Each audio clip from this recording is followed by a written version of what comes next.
It seems like, yeah, that's all really great stuff and it makes sense to me. It seems like, though, you would have a different level of recovery come up because if the DPDR is initially a trauma response pattern or an anxiety response pattern, if you allow the depersonalization to be, and then paradoxically that kind of makes it fade, then you'd kind of be confronted with the anxiety and trauma underneath that led to it to begin with, right?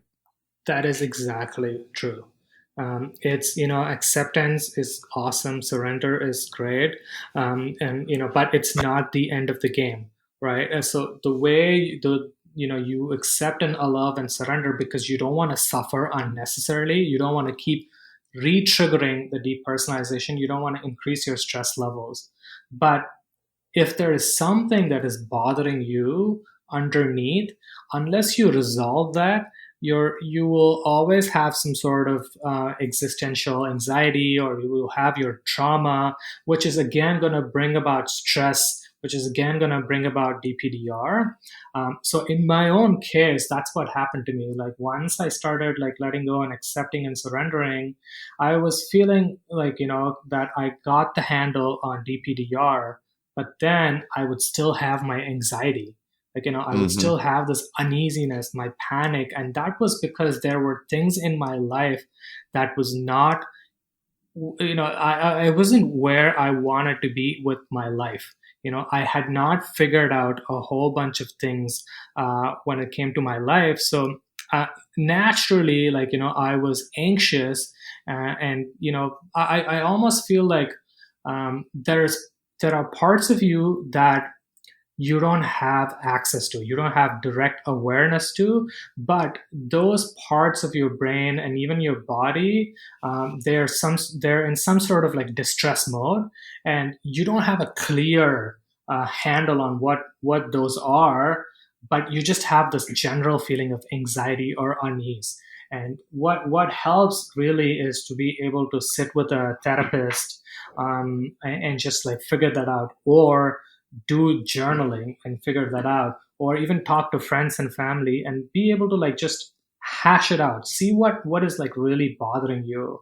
The question that I sometimes tell people to ask themselves is just to say, if DPDR were to go away, what else in my life is bothering me? What is like my pain point? Where is my life unbalanced? So in my own case, I was not really happy with working. I work as a software engineer, but I was not really happy with my job. I didn't find it fulfilling. I didn't find it meaningful. And there were like certain areas in my life where I wasn't fulfilled, and I also was completely disconnected from my family. They were all back in India and I was in the US. So and I grew up in like a close family, and I had like the love and support and the care of my mom and my sister, all of which got cut off from me.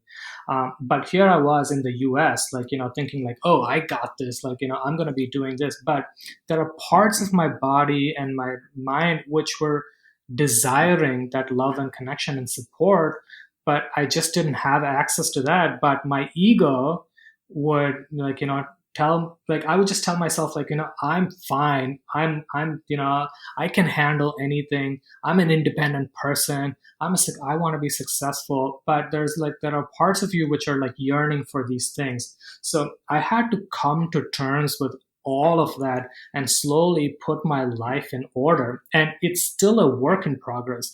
I don't experience DPDR anymore. I actually don't experience a lot of anxiety as well, but I know that my life is not completely where I want it to be. So it's still a work in progress.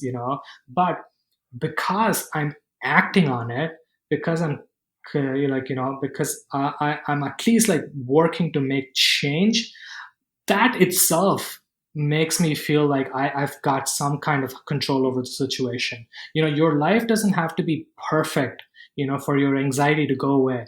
As long as you know that you are heading somewhere where you want to go, that itself will clear out, I believe, like 80% or 90% of your anxiety.